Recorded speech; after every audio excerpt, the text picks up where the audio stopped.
Boa noite, queridos amigos. Bom ter-os aqui, mais esse encontro, mais essa atividade. Em nome da Sociedade Espírita Allan Kardec, dou as boas-vindas e agradeço desde já a presença de todos vocês. Para iniciarmos, então, a atividade desta noite, a Roselite fará a leitura de uma lição do livro Caminho, Verdade e Vida, e, na sequência, de Lourdes nos conduzirá à prece inicial.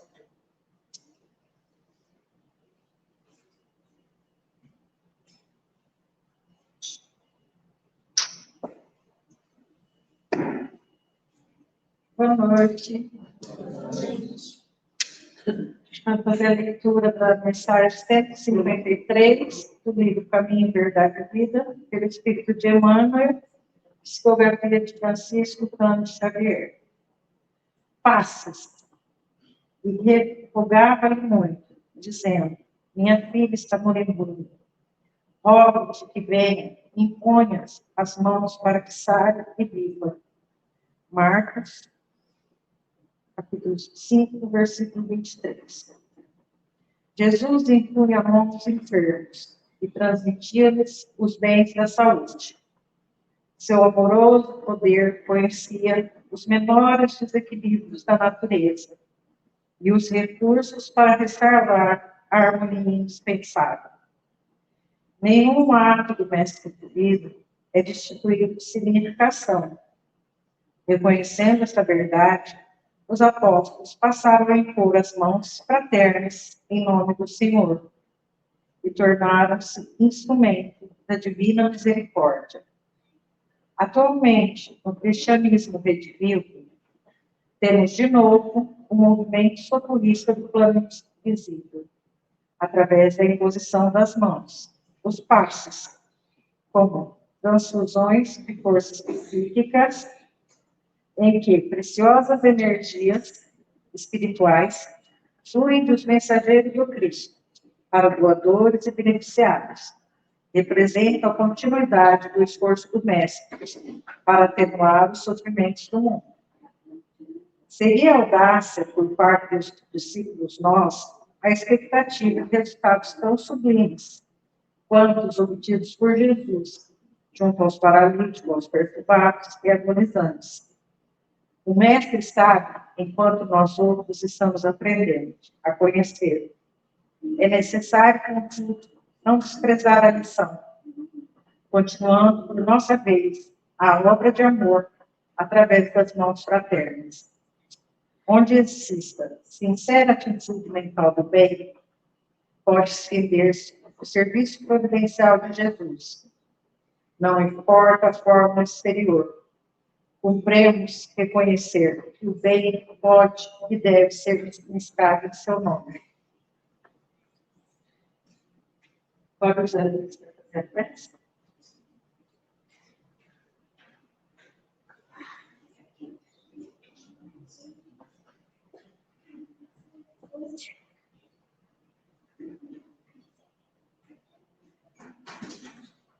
Boa noite a todos. Vamos à oração.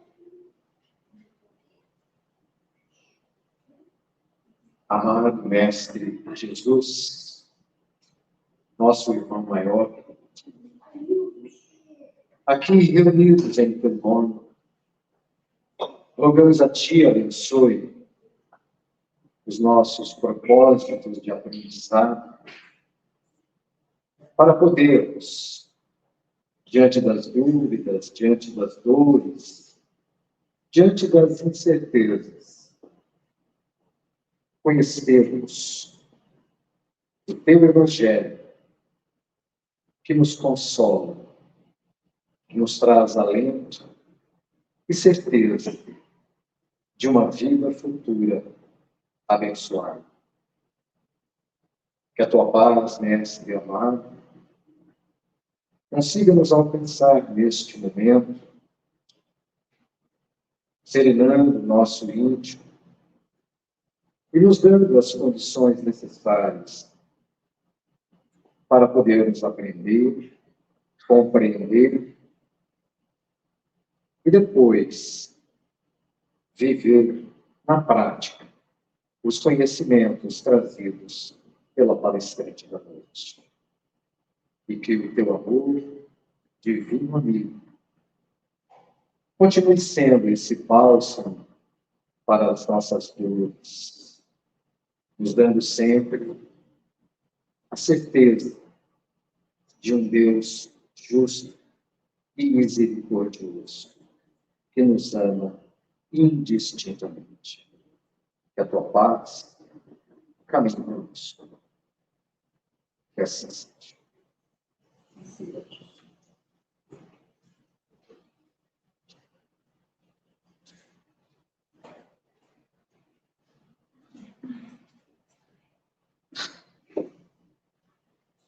Obrigado, Zé. Obrigado, Zé. A atividade de hoje, palestra será com a trabalhadora, presidente da casa, Cátia Marcela, também primeira vice-presidente da União Regional Espírita. E hoje vai conduzir as nossas reflexões com o tema A Regra Áurea. Cátia, agora é contigo.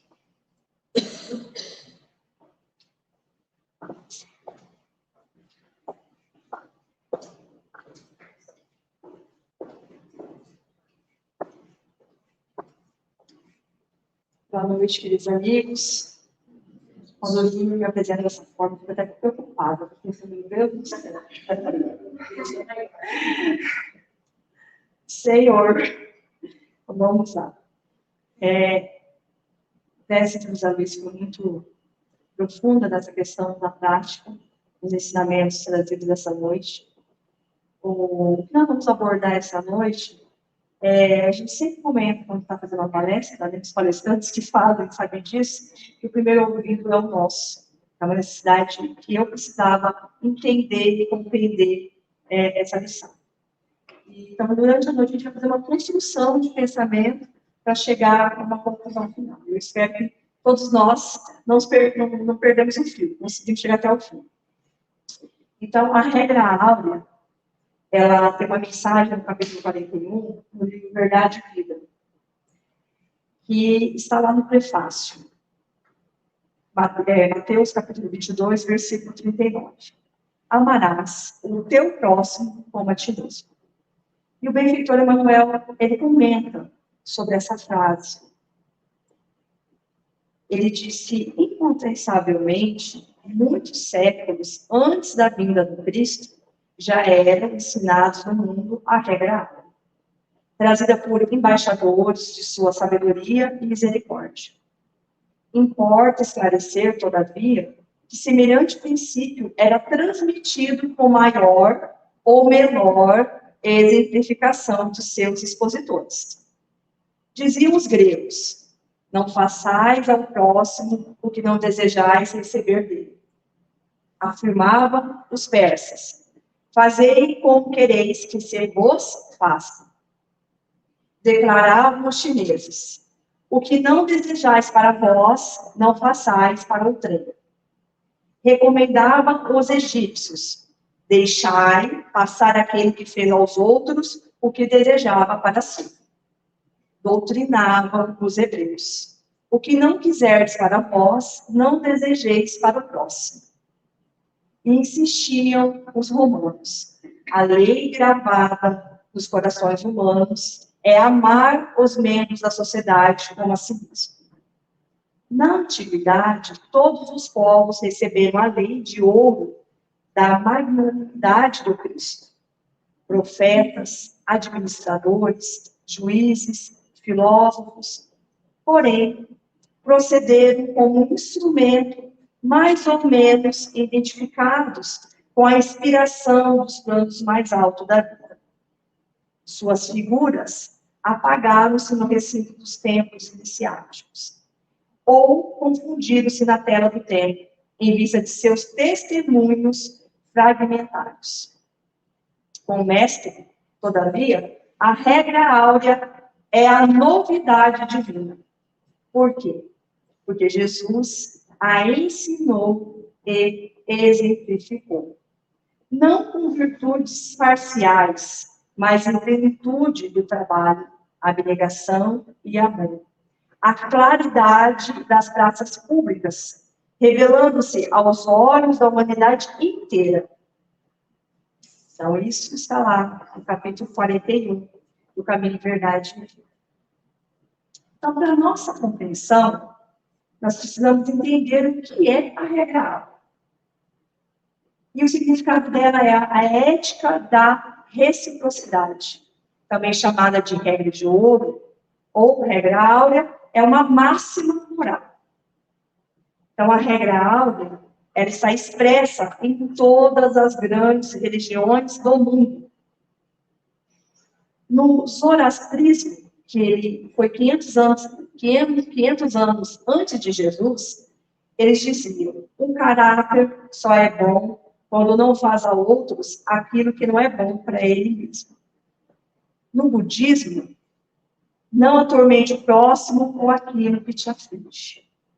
No confucionismo, não façai aos outros aquilo que não quereis que vos façam. No hinduísmo, essa é a soma do dever. Não façais aos demais aquilo que se a ti for feito te causará dor. No judaísmo, o que é odioso para ti, não faça ao próximo. Essa é a lei, todo o resto é comentário. No islamismo, nenhum de nós é crente até que deseja para o seu irmão aquilo que deseja para si mesmo. Então, nós percebemos que no cristianismo, no final do Sermão da Montanha, que é o discurso mais conhecido, o cerne do cristianismo, encontramos Jesus dizendo: portanto, tudo que quereis que os homens os façam, fazei também a ele. Essa é a lei e os profetas. Jesus coloca nessa frase a lei e todos os profetas. Então, nós percebemos que todas as religiões, todas as expressões religiosas sinceras, elas que buscam o engrandecimento da criatura, têm a sua contribuição, têm o seu papel, têm a sua relevância, e percebemos que desde o século VII a.C., trazendo esse mesmo contexto. Nós estamos estudando o Evangelho segundo o Espiritismo na quinta-feira, estamos na parte lá da universalidade da doutrina espírita. Então, a gente percebe que exatamente aconteceu dessa forma com a regra áurea. Existe uma universalidade. Cada povo, a sua época, cada mensageiro trouxe a regra. Algumas palavras diferentes, mas o mesmo fim, o mesmo objetivo. E, para colocar no movimento, o primeiro passo é sempre o mais importante. E aqui eu me lembrei da prece do José Luiz. A prática. O primeiro passo é o mais importante. E eis que se levantou um certo doutor da lei, estava tentando pegar Jesus em falso, e dizendo: mestre, que farei para herdar a vida eterna? Olha o desejo de ir para o céu, né? Que farei para herdar a vida eterna? E ele lhe disse: que está escrito na lei? Como lês? E respondendo, ele disse: amarás ao Senhor teu Deus de todo o teu coração, de toda a tua alma, e de todas as tuas forças, e de todo o teu entendimento, e ao teu próximo como a ti mesmo. E disse-lhe Jesus: respondeste bem, faze isso e viverás. Ele, porém, querendo justificar-se a si mesmo, disse a Jesus: e quem é o meu próximo? Está lá em Lucas 10, 25 e 29. E quem é o nosso próximo? Então, nós temos que entender o amor a Deus e o amor ao próximo. O que é amor? Nós encontramos lá no Livro dos Espíritos, na questão 888A, que o amor é a lei de atração para os seres vivos e organizados. E encontramos no Mundo Maior, pelo Espírito André Luiz, no capítulo 13, o amor é o sol divino a irradiar-se através de todas as magnificências da alma. E Leon Denis, depois da morte, capítulo 49, traz que o amor é o sentimento superior em que se fundem e se harmonizam todas as qualidades do coração. É o coroamento das virtudes humanas, da doçura, da caridade, da bondade. E no Evangelho segundo o Espiritismo, no capítulo 11, item 10, Allan Kardec traz que o amor, no sentido profundo do termo, é o homem ser leal, pródigo, consciencioso, para fazer aos outros o que queira que estes lhe façam. E na agenda cristã, pelo Espírito André Luiz, no capítulo 28, nós encontramos que é compreender sempre, dar de si mesmo, renunciar aos próprios caprichos, é sacrificar-se para que a luz divina do verdadeiro amor resplandeça. E no Evangelho segundo o Espiritismo também, no capítulo 11, no item 8, uma mensagem que me toca muito, do Espírito Lázaro. Ele traz que o amor resume a doutrina de Jesus toda inteira, visto que esse é o sentimento por excelência.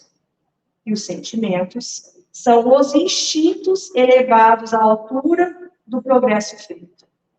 Em sua origem, o homem só tem instintos. Está falando de nós.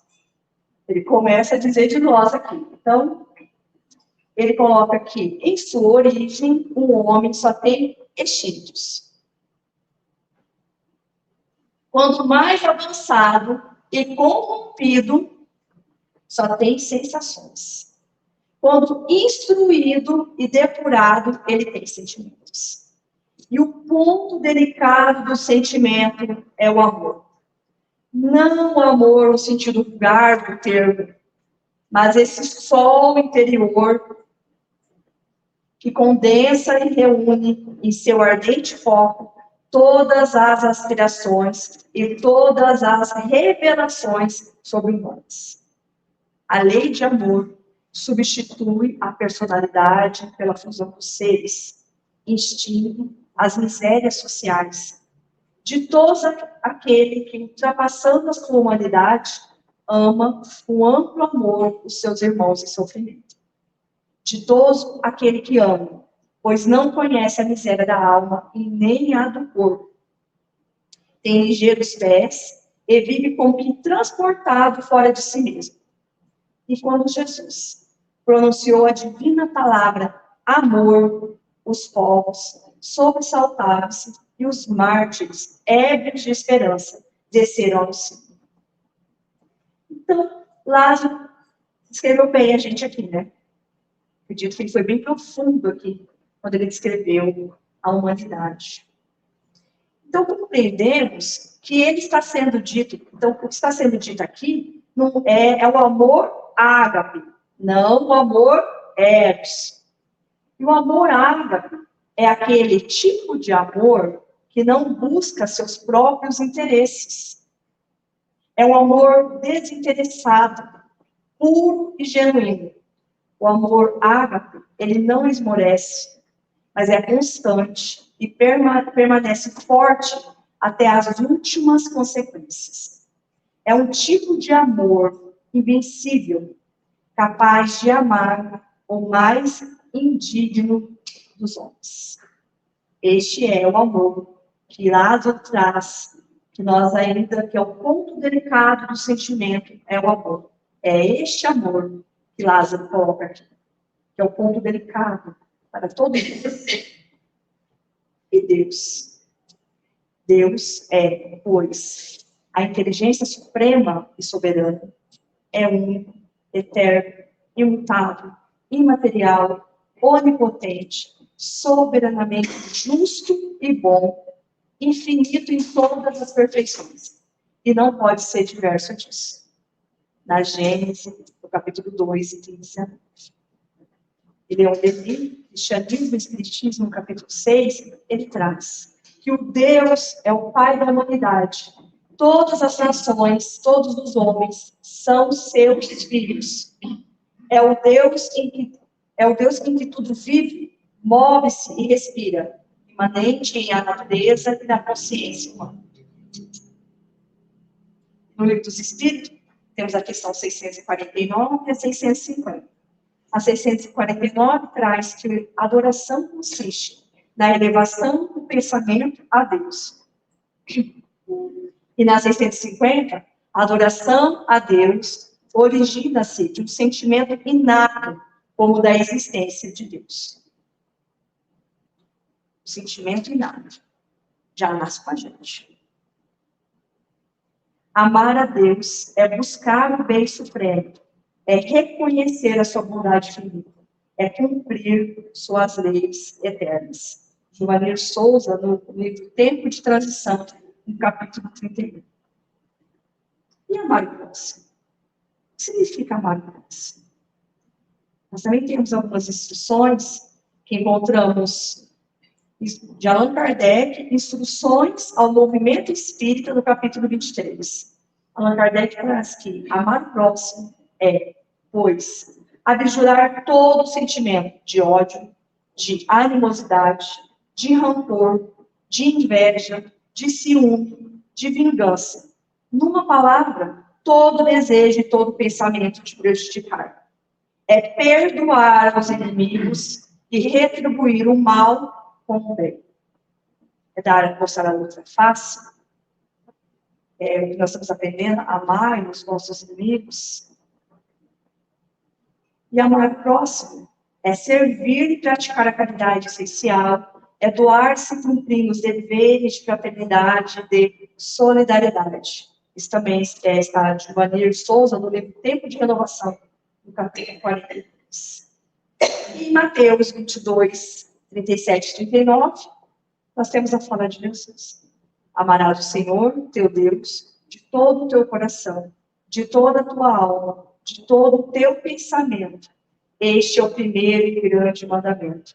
E o segundo, semelhante a este, amarás o teu próximo como a ti mesmo. Então, nós chegamos à conclusão que todo o universo vive o amor do Criador. E não existe lugar onde haja carência desse sentimento, que a todos e a tudo envolve. Estamos todos mergulhados no amor de Deus. Temos suas leis que regem todo o universo. Dentre as leis divinas, a expressão do amor de Deus, há a lei de progresso, a qual estamos submetidos e que nos dá a condição de desenvolvermos e sedimentarmos, construir a nossa base, essa substância criadora e mantenedora do universo do amor. Então, lá na questão 776, nós vamos encontrar uma pergunta feita por senhor Allan Kardec. Serão coisas idênticas? Estão igual? O estado de natureza e a lei natural? E os espíritos da codificação respondem: não. O estado de natureza é o estado primitivo. Ele vai lá na mensagem de Lázaro falando sobre o primitivismo. É o estado primitivo. A civilização é incompatível com o estado de natureza, ao passo que a lei natural contribui para o progresso da humanidade. E aí tem um comentário de Allan Kardec nessa questão 776. E Allan Kardec comenta assim: o estado de natureza é a infância da humanidade. E o ponto de partida do seu desenvolvimento intelectual e moral. O estágio da natureza é a infância da humanidade, é o ponto de partida do seu desenvolvimento intelectual e moral. Sendo perfectível e trazendo em si o germe do seu aperfeiçoamento.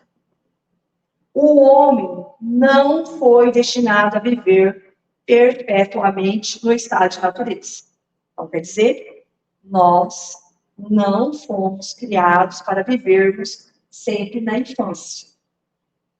Como não foi a viver eternamente na infância. Aquele estado é transitório para o homem. Então, a gente vê, as crianças têm um estado transitório. nasce, né, vai crescendo e vai se desenvolvendo. Que dele sai por virtude do progresso e da civilização. Então, nós saímos do nosso estado de infância pelo progresso, virtude do nosso progresso e da civilização, onde nós estamos inseridos. A lei natural, ao contrário, rege a humanidade inteira, e o homem se melhora à medida que melhor compreende e pratica. De novo, a prática. Então, nós precisamos compreender para conseguirmos praticar. E esse comentário de Allan Kardec, o exímio codificador, que no último 3 de outubro, nós comemoramos o seu nascimento como Hippolyte Léon Denis Pari, vai ao encontro da mensagem deixada por Paulo na carta aos Hebreus. Olha que interessante a carta de Paulo, lá no Hebreus 5, 11 e 14.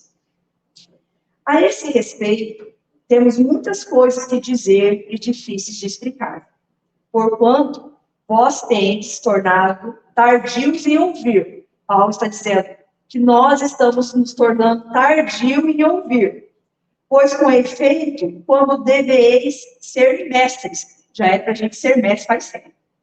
Mas algumas coisas desviam a gente no caminho aí, né? Atendendo ao tempo decorrido, tendes novamente necessidade de alguém que vos ensine de novo quais são os princípios elementares. Quer dizer, a gente precisa que alguém venha ensine de novo para a gente aonde a gente tem que andar, qual caminho seguir. Vós tornastes como necessitados de leite, não de alimento sólido. Ora, todo aquele que se alimenta de leite é inexperiente na palavra da justiça, porque é criança.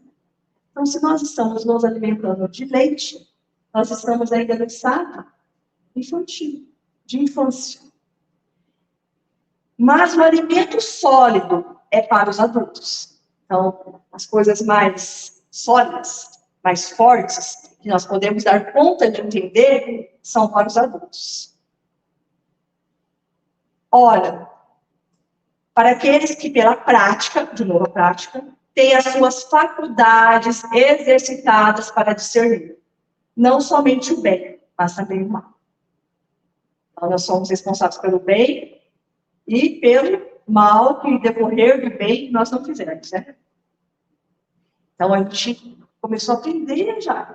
Já não estamos bebendo leite e comendo papinha. A gente já está comendo um alimento mais sólido. Então, a gente já saiu de uma infância. A gente já despertou para algo mais. Mas se todos fomos criados simples e ignorantes, no sentido de não saber, como chegamos a essa consciência? Isso é consciência. Aí a gente aprende que lá no Livro dos Espíritos, na 621, a pergunta que Kardec fez, aonde está escrita a lei de Deus? E a resposta é na nossa consciência. Mas por que forma essa consciência? No mineral, temos a atração. No vegetal, temos a sensação. Quando animal, temos o instinto. No nominal, temos a razão e o livre-arbítrio. Eu acredito que todos aqui estamos na fase nominal, né? Você não está aqui nesta noite de sábado por obrigação, penso eu. Eu penso que cada um de nós decidimos por estar aqui. Ou foi imposto pela Roselia? A janta, a Ivone. Então, o amor é o poder criador mais vigoroso de que se tem notícia no mundo. Seu vigor é responsável pelas obras grandiosas da humanidade. Na raiz das realizações dignificadoras, ele se encontra presente, delineando os projetos e impulsionando os idealistas à sua execução.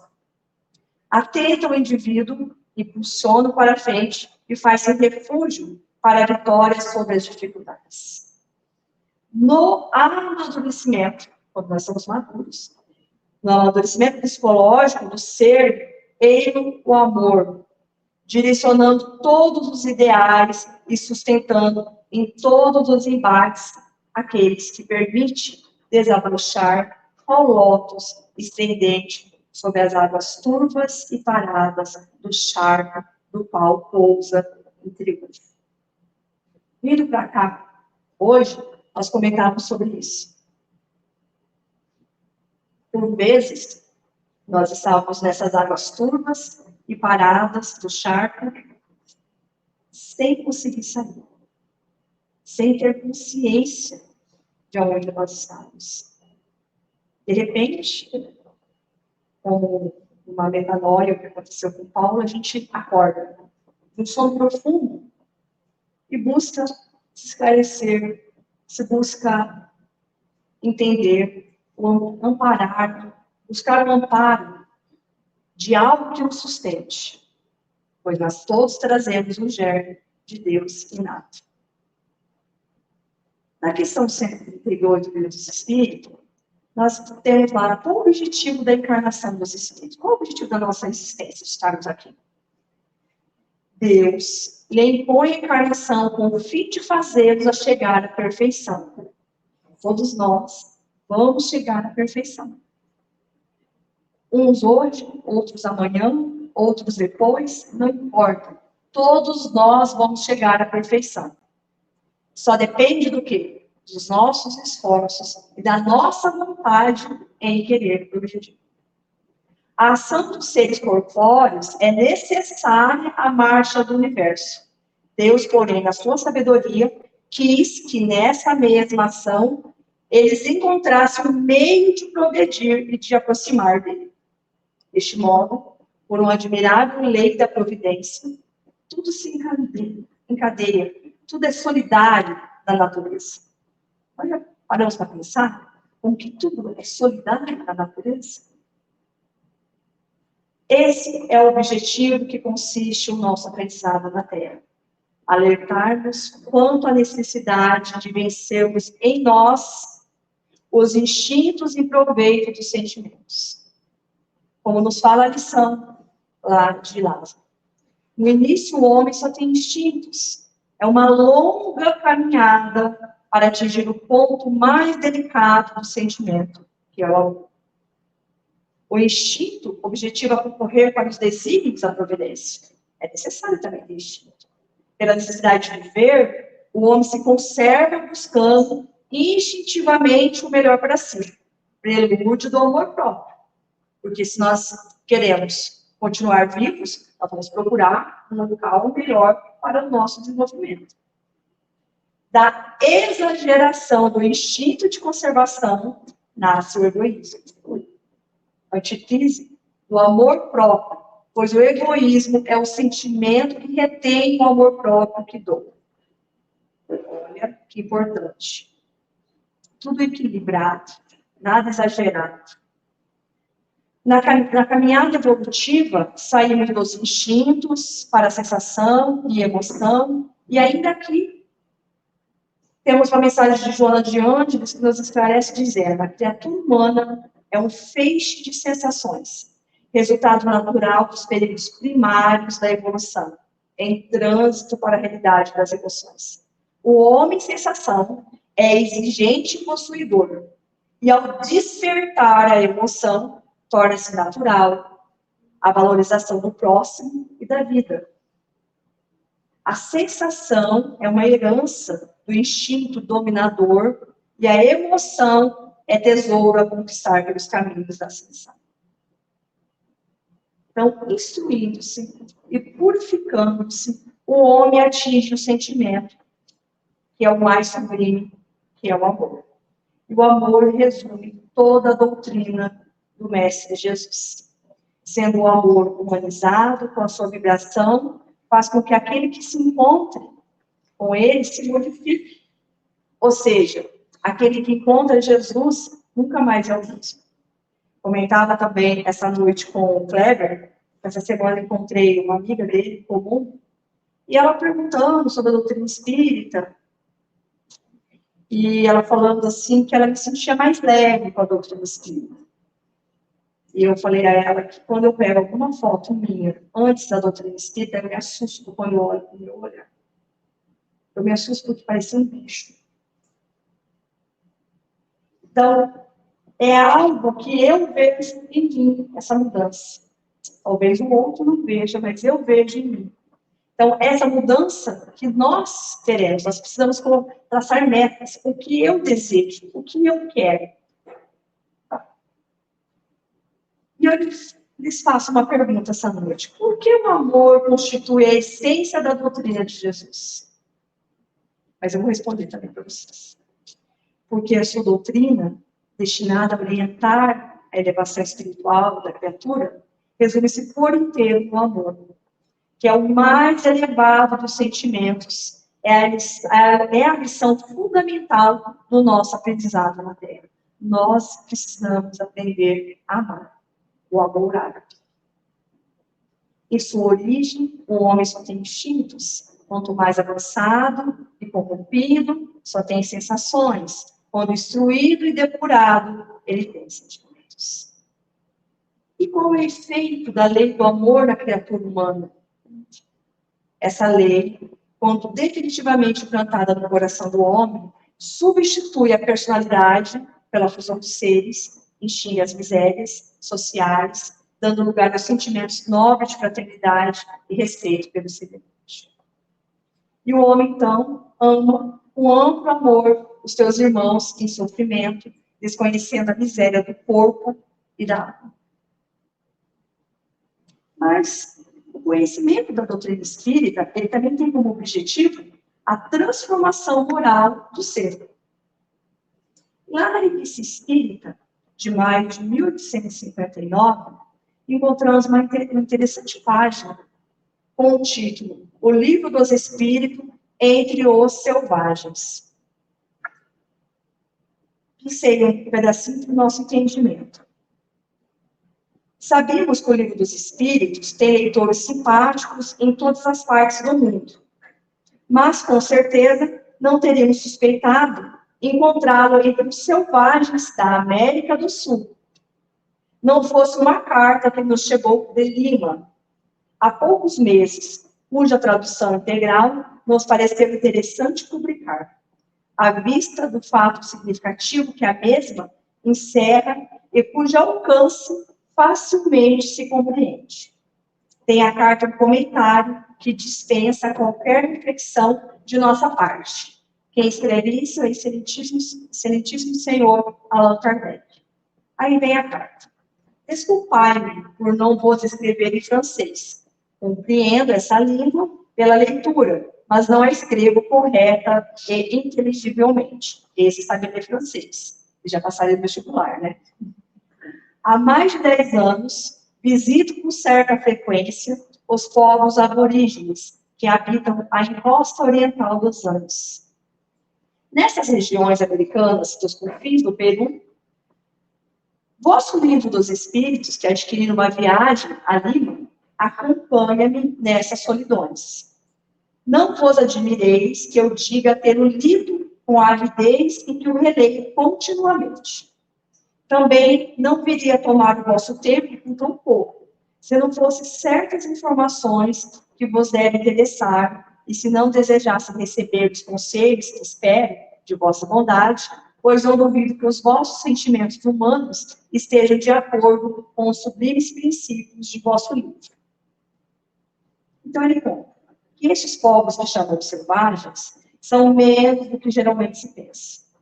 E se disser que moram em cabanas e não em palácios, que não conhecem as nossas artes e as nossas ciências, que ignoram a etiqueta da gente civilizada, serão verdadeiramente selvagens. Mas, em relação à inteligência, encontramos entre eles ideias de uma justeza admirável, uma grande finura de observação e sentimentos nobres e elevados. A tradição de sua antiga independência é entre eles sempre viva, razão porque tem uma insuperável aversão aos seus conquistadores. Mas se odeiam a raça em geral. ligam-se aos indivíduos que lhes inspiram uma confiança absoluta. E é essa confiança que deu a sorte de viver na sua intimidade. Essas explicações se faziam necessárias pelo seguinte, explica Allan Kardec. Disse vós que tinha comigo o livro dos Espíritos. Um dia, inventei de traduzir algumas passagens e fiquei muito surpreendido de ver que eles o compreendiam melhor do que eu supunha, dadas certas observações muito judiciosas que faziam. Eis um exemplo. A ideia de reviver na Terra lhes parece absolutamente natural. Um dia, um deles me perguntou, quando nós morrermos, poderemos renascer entre os bancos? Olha o questionamento. E a resposta, certamente, respondi. Então, tu pode ser um dos nossos parentes. É possível. Com certeza, é por isso que és bom para conosco e nós te amamos. Também é possível. Então, quando encontrarmos, olha só, raciocínio. Então, quando encontrarmos um branco, não devemos fazer mal, porque talvez seja um dos nossos irmãos. Certamente vos admirais, como eu, de tal conclusão de um selvagem e do sentimento de fraternidade que nele brotou. Aliás, para eles, não é nova a ideia dos espíritos. Dom Fernando Guerreiro. Então, nós percebemos que esses aqui já estavam avançados, muito mais do que a gente pensa. E no jornal Mundo Espírita, de junho de 2020, na página 2, nós encontramos um belo texto, Basta o Amor, que traz que o momento que vivenciamos pede mais profundas reflexões sobre o nosso relacionamento pessoal conosco mesmo, com a família, com o próximo e com Deus. Um parâmetro comparativo entre coisas, ideias, posturas, facilita a constatação de nosso posicionamento a respeito do que é e do que deve ser a vida, sua razão de ser, seu significado. No caso do relacionamento, tenhamos como parâmetro o protocolo comportamental. Amarás o Senhor teu Deus de todo o teu coração, e de toda a tua alma, de todo o teu pensamento. Este é o primeiro grande mandamento. E o segundo, semelhante a este, é amarás o teu próximo como a ti mesmo. A semelhança daqueles dias, os atuais exigem respostas incisivas e concisas. E as respostas não estão lá fora, mas dentro de cada um de nós, a um passo de nosso coração.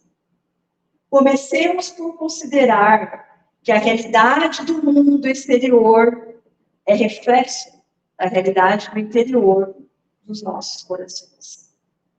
Ou, por vezes, o que nós estamos refletindo lá fora, estamos vendo, é o reflexo que nós temos por dentro.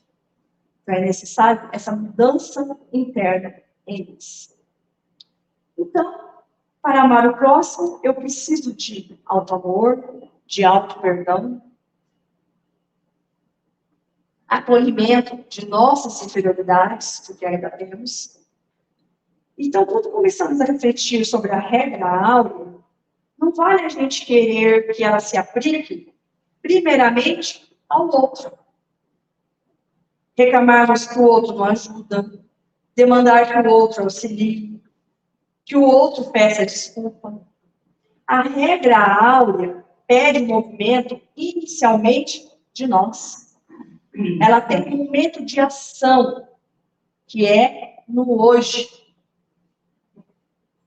que é um momento presente, que é naquela circunstância que nós estamos vivenciando o aqui e o agora. Porque o amanhã é sempre amanhã. Quando amanhã chega, já é hoje. E o ontem está irremediavelmente grafado.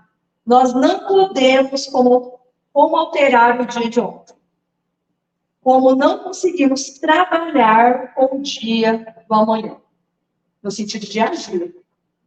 agir amanhã. Nós agimos no hoje, na construção de um amanhã melhor.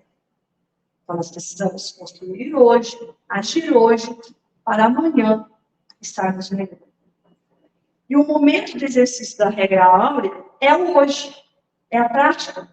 E os Aloysio trouxe na sua prece, nós encontramos aqui durante esse caminho, para esse entendimento, é praticar. Eis então o Criador infinito, o Criador eterno, entendendo o momento, envia-nos o Cristo, que viveu em sua plenitude a lei de amor, e o que ninguém havia feito e até hoje não vimos nenhum outro, de fazer o bem sem esperar nenhuma recompensa, sem esperar consideração. Curou as pessoas, mas não esperava reconhecimento. Se sacrificou, deixando a mensagem de amor e luz, de orientação, de esclarecimento, sem esperar retorno.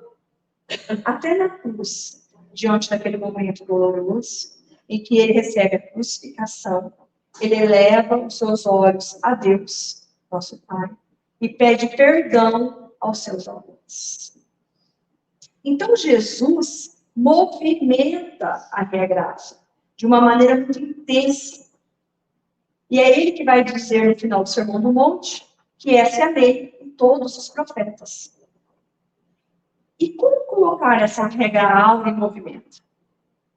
Nós vamos dizer essa noite 3 passos. O primeiro passo é termos a consciência do que queremos.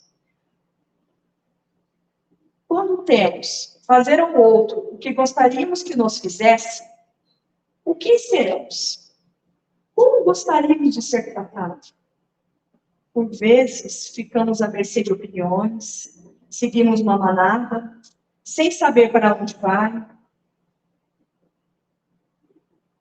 Ficamos à mercê também de escolhas alheias. E aqui eu não estou fazendo nenhum juízo em relação a isso ou aquilo. Mas é preciso que façamos uma reflexão profunda em cada um de nós. O que nós queremos realmente? Gostaríamos de compreensão, apoio, comprometimento, esforço? Porque se tem isso, a regra fica, se entender isso, a regra fica superficial. E o segundo passo é que a regra, ela é unilateral. Ela não é bilateral. Não é fazer ao outro o que gostaríamos que o outro nos fizesse. Não está dito assim. Fazer ao outro se o outro reconhecer. Não é fazer o outro porque o outro não vai me retribuir. Não é fazer ao outro porque você quer mudar o outro. Não está escrito assim. A regra áurea, ela é unilateral. Ela é de dentro para fora. Ela não estabelece condições, circunstâncias. Ela simplesmente estabelece que a partir do momento que a gente entende o que nós gostaríamos que fosse feito com a gente, aquilo se torna um padrão para o nosso comportamento em relação aos outros. Para a nossa atuação no mundo onde nós estamos. Sem que haja condicionamentos. Para que a gente haja dessa forma, ela começa a ditar um padrão de conduta, e esse padrão, ele não espera reciprocidade externa.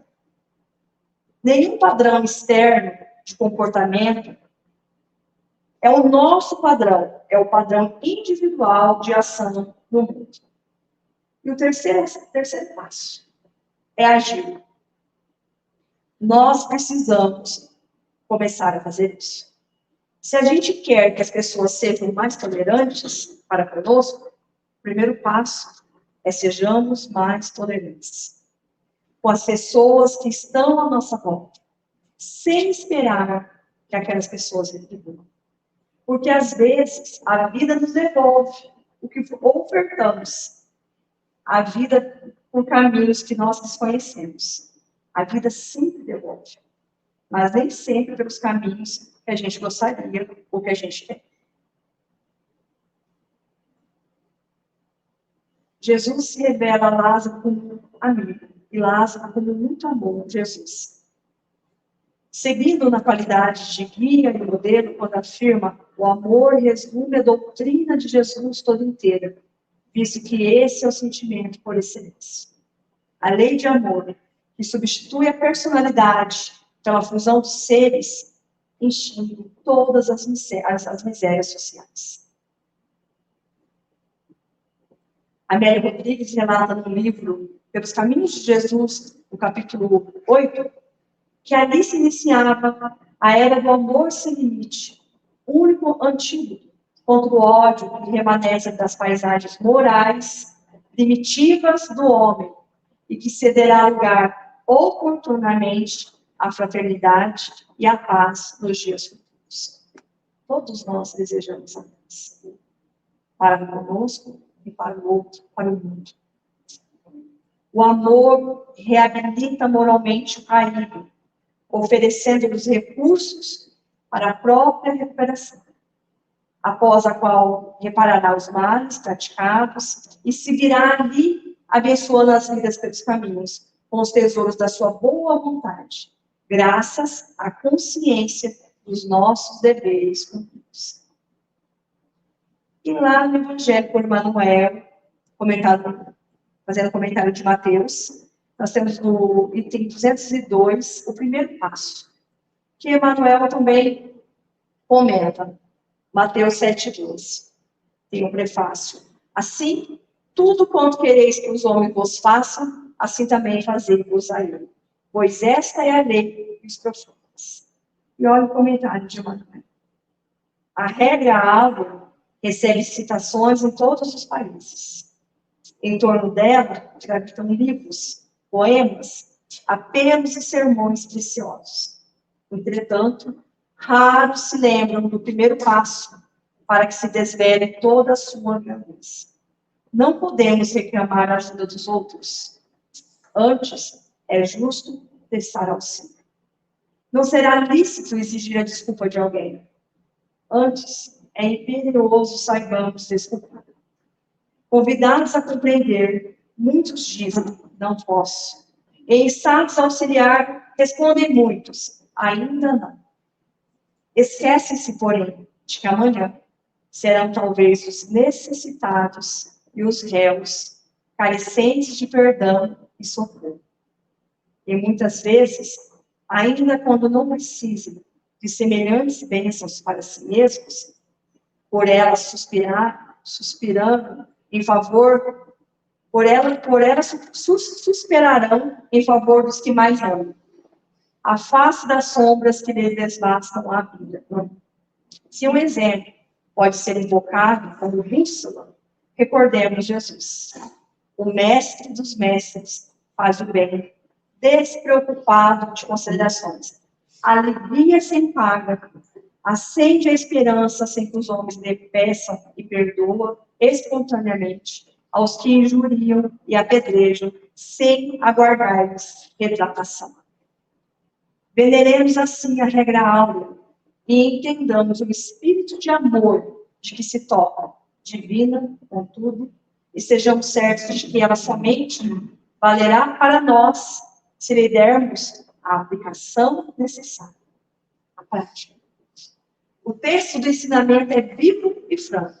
Tudo o que quiserdes que os homens vos façam, fazei-os assim também vós a eles. Querer o bem é impulso de todos, mas na prática do Estatuto Sublime é forçoso sejamos nós que se adiante a fazer. A mensagem do Mestre é, e repetimos, toda noite.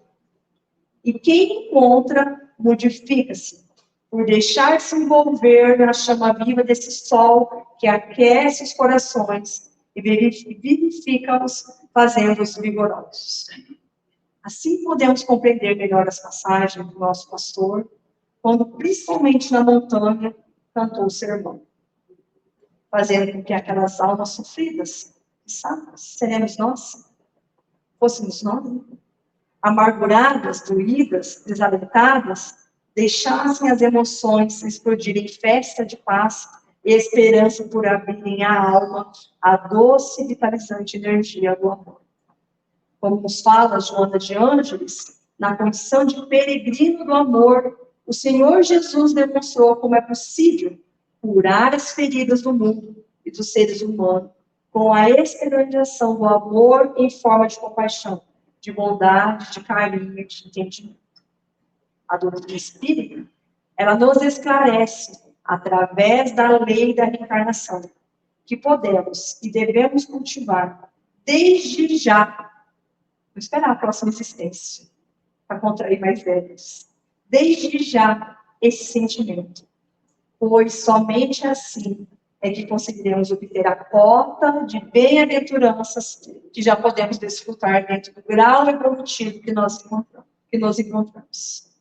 Somente amando-nos, perdoando-nos, conseguiremos amar e perdoar o próximo, pois somente damos aquilo que possuímos. Assim, constatamos a necessidade de desenvolvermos o amor próprio, ou seja, desenvolver as potências para doarmos. Ainda nos falta a lição que o Espiritismo vem pronunciar uma segunda palavra do alfabeto divino, que é a reencarnação, que conduz o homem à conquista do seu ser. A reencarnação é um aspecto da lei de amor, pois através dela podemos retificar nossas falhas, conquistar aquilo que ainda não conquistamos e aprender tudo aquilo que necessitamos. A reencarnação, assim, nos conduzirá à conquista do nosso eu profundo, como nos fala a parábola dos amigos. E só assim seremos felizes, pois quando nos fala a questão 614, no Livro dos Espíritos, o homem só é infeliz. Nós só somos infelizes quando nos afastamos da lei natural, a lei de Deus. Precisamos compreender que Deus é Pai, que faz com que o sol se levante para os justos e injustos, que recebe o filho pródigo como filho ou um dos seus empregados, dando sempre a chance de reabilitação e renovação. Elevemos nosso olhar ao céu para agradecer e direcionemos o nosso olhar para frente, seguindo as pegadas do Mestre, modelo e guia, pois só dessa forma, vivenciando a verdade, alcançaremos a vida. Vida em plenitude, essência do amor de Deus. Jesus está à nossa frente, todos os dias, nos umbrais, nas portas onde nós passamos, perguntando-nos: que buscamos? Queridos amigos, eu agradeço imensamente os ouvidos caridosos de Deus.